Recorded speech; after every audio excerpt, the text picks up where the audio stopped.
Welcome back to my YouTube channel. ಇವತ್ತಿನ ದಿನ ಏನಿದೆಲ್ಲ ಸ್ಯಾರಿ ಎಲ್ಲ ಪಿನ್ ಮಾಡ್ತಿದ್ದಾಳೆ ಅಂದ್ಕೊಂಡು ನಾವು ಅರ್ಜೆಂಟ್ ಒಂದು ಮ್ಯಾರೇಜ್ ಫಂಕ್ಷನ್ಗೆ ಹೋಗಬೇಕಿತ್ತು. ಸೊ ನಾನು ಪ್ರೀ ಪಿನ್ ಮಾಡಿಕೊಂಡೆ ಯಾವಾಗಲೂ ಯಾವುದೇ ಫಂಕ್ಷನ್ ಆದರೂ ಅಟೆಂಡ್ ಮಾಡ್ತೀನಿ, ಬಿಕಾಸ್ ಬೇಗ ರೆಡಿ ಆಗಿಬಿಡ್ಬೋದು ಅಂತ.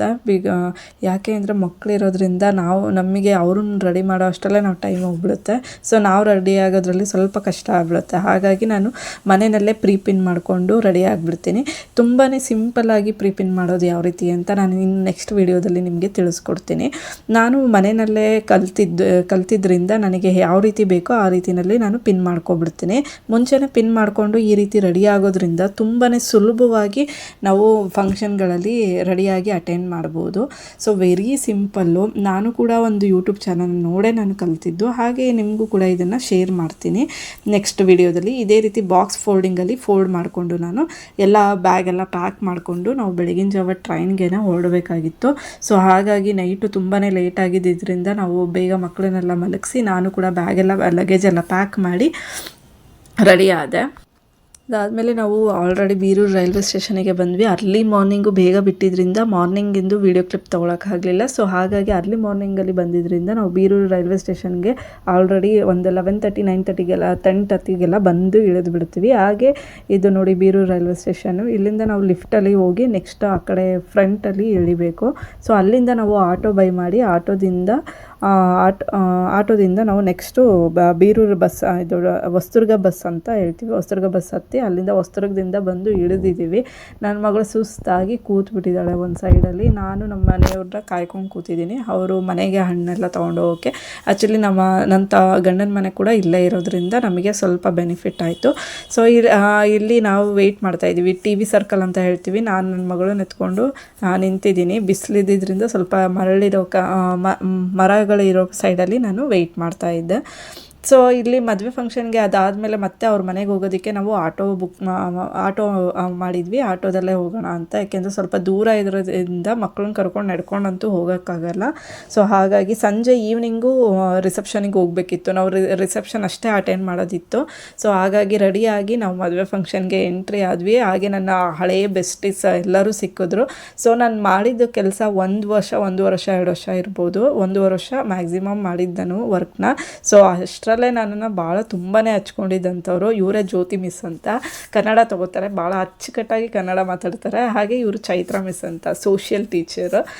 ಹಾಗೆ ಕೆಲವರು ಬಂದಿರಲಿಲ್ಲ, ಅವ್ರಿಗೋಸ್ಕರ ವೆಯ್ಟ್ ಮಾಡ್ತಾ ಇದ್ವಿ.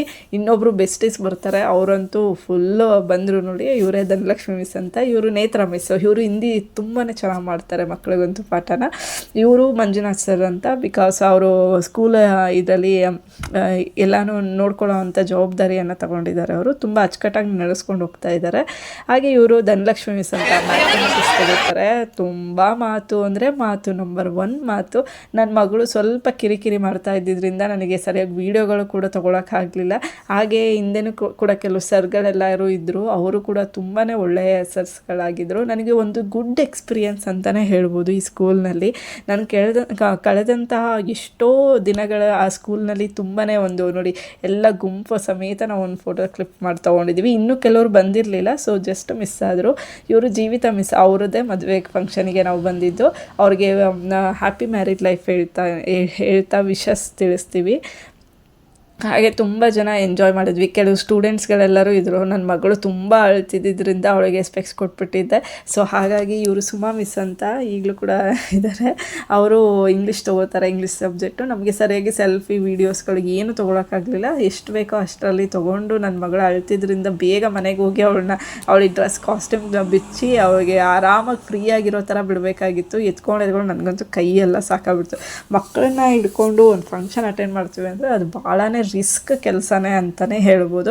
ನನ್ನ ಮಗಳು ದೊಡ್ಡ ಮಗಳು ಸೈಲೆಂಟ್ ಆಗಿದ್ಲು, ಯಾಕೆಂದರೆ ಅವ್ಳು ಮಿಸ್ ಅಂದರೆ ಅವಳು ಸ್ವಲ್ಪ ಫೇವ್ರೇಟ್ ಇದ್ಲು.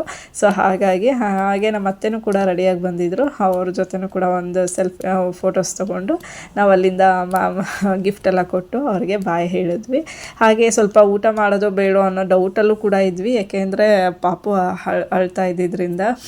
ನನಗೆ ಒಂದು ಸ್ಕೂಲ್ನಲ್ಲಿ ಒಳ್ಳೆ ಎಕ್ಸ್ಪೀರಿಯೆನ್ಸ್ ಆಗಿತ್ತು. ನಾನು ಟೀಚ್ ಮಾಡ್ತೀನಿ ಅಂತ ಅಂದ್ಕೊಂಡಿಲ್ಲದೆ ಇರೋ ದಿನದಲ್ಲಿ ನಾನು ಒಂದು ಟೀಚ್ ಮಾಡಿದ್ದೆ ಕೂಡ.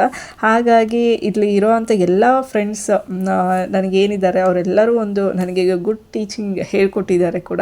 ಅದರಲ್ಲೂ ಮಿಸ್ ಧನಲಕ್ಷ್ಮಿ ಮಿಸ್ ಅಂತ, ಅವ್ರ ಬಗ್ಗೆ ಅಂತೂ ಹೇಳಲೇಬೇಕು. ತುಂಬಾ ಫೇವ್ರೇಟ್ ನನಗೆ. ಅದು ಏನೋ ಗೊತ್ತಿಲ್ಲ, ನಮ್ಮಿಬ್ರಿಗೂ ಭಾಳ ಅಟ್ಯಾಚ್ಮೆಂಟ್ ಆಗಿಬಿಟ್ಟಿತ್ತು. ನಾವು ಹೊಸದುರ್ಗ ರೋಡಲ್ಲಿ ಇದ್ದಿದ್ದಾಗಿಂದನೂ ಕೂಡ ಈವರೆಗೂ ಕೂಡ ಅಷ್ಟೇ ಕ್ಲೋಸ್ ಆಗಿದ್ವಿ. ಇವರು ಅಷ್ಟೇ ತುಂಬಾ ಬೆಸ್ಟೀಸು. ಇವರು ಮಾನಸ ಮಿಸ್ ಅಂತ ಕೊನೆಯಲ್ಲಿ ಬಂದುಬಿಟ್ರು ಪಾಪ, ಸರಿಯಾಗಿ ಮಾತಾಡ್ಸೋಕ್ಕೂ ಕೂಡ ಆಗಲಿಲ್ಲ. ಅವರೆಲ್ಲರೂ ಹಾಯ್ ಮಾಡ್ತಾಯಿದ್ದಾರೆ, ಊಟಕ್ಕೆ ಕೂತ್ಬಿಟ್ಟಿದ್ರು. ಹಾಗೆ ನೋಡಿ ಇವರು ಕನ್ನಡ ಮಿಸ್ ಜ್ಯೋತಿ ಮಿಸ್ ಅಂತ ಹೇಳಿದ್ನಲ್ಲ, ಇವರು ಧನಲಕ್ಷ್ಮಿ ಮಿಸ್ ಧನಲಕ್ಷ್ಮಿ ಅಂತಲೇ ಅವ್ರನ್ನ ರೇಗಿಸೋದು ನಾವು. ತುಂಬಾ ಚುರುಕು ಮೆಣಸಿನ್ಕಾಯಿ ಅವರಂತೂ. ಇವರು ಹೊಸದಾಗಿ ಜಾಯ್ನ್ ಆಗಿರೋವಂಥವ್ರು. ಹಾಗೆ ಇವರು ಬಸವರಾಜ್ ಸರ್, ಡ್ರಾಯಿಂಗ್ ಸರ್, ತುಂಬಾ ಚೆನ್ನಾಗಿ ಡ್ರಾಯಿಂಗ್ ಮಾಡ್ತಾರೆ. ಇವರು ಕೂಡ ಹೊಸಬ್ರು, ನನಗಷ್ಟು ಪರಿಚಯ ಇಲ್ಲ. ಇವರು ಸಂದೀಪ್ ಸರ್ ಅಂತ, ಅವರು ಕೂಡ ಮ್ಯಾಥಮೆಟಿಕ್ಸ್ ತುಂಬಾ ಚೆನ್ನಾಗಿ ಮಾಡಿಕೊಡ್ತಾರೆ. ಹಾಗೆ ನಾವು ಕೂಡ ಎಲ್ಲ ಊಟ ಮುಗಿಸ್ಕೊಂಡು ಸ್ವಲ್ಪನೇ ಊಟ ಮಾಡಿ, ಹಾಗೆ ನಾವು ಮಗುಗೂ ಕೂಡ ಸ್ವಲ್ಪ ಊಟ ಮಾಡಿಸ್ಕೊಂಡು ಫೈನಲಲ್ಲಿ ಒಂದು ಫೋಟೋ ಶೂಟು ಕೂಡ ಮುಗಿಸ್ಕೊಂಡು, ಪಾಪು ಅಳ್ತಿದ್ರಿಂದ ಅದರಲ್ಲೇ ಸ್ವಲ್ಪ ಅವಳಿಗೆ ಊಟ ಮಾಡಿಸಿ, ಅವಳಿಗೆ ಹಸಿವಾಗಿತ್ತು ಅನಿಸುತ್ತೆ. ಫೀಡ್ ಮಾಡಿ ಕೂಡ ಸರಿಯಾಗಿ ಕುಡಿತಾ ಇರಲಿಲ್ಲ ಅವಳು. ಮನೆ ಹತ್ತಿರದಲ್ಲಿ ಇದ್ದಿದ್ದರಿಂದ ನಮಗೇನೂ ತೊಂದರೆ ಆಗಲಿಲ್ಲ. ಸ್ವಲ್ಪನೇ ಊಟ ಮಾಡಿಕೊಂಡು ಅವಳಿಗೂ ಊಟ ಮಾಡಿಸಿ, ಊಟ ಮಾಡೋಕ್ಕೂ ಕೂಡ ಬಿಡ್ತಿರ್ಲಿಲ್ಲ. ಹಾಗಾಗಿ ನಮ್ಮ ಚಾನಲ್ನ ಹೀಗೆ ಸಬ್ಸ್ಕ್ರೈಬ್ ಮಾಡಿ, ಶೇರ್ ಮಾಡಿ, ಲೈಕ್ ಮಾಡಿ. Thank you.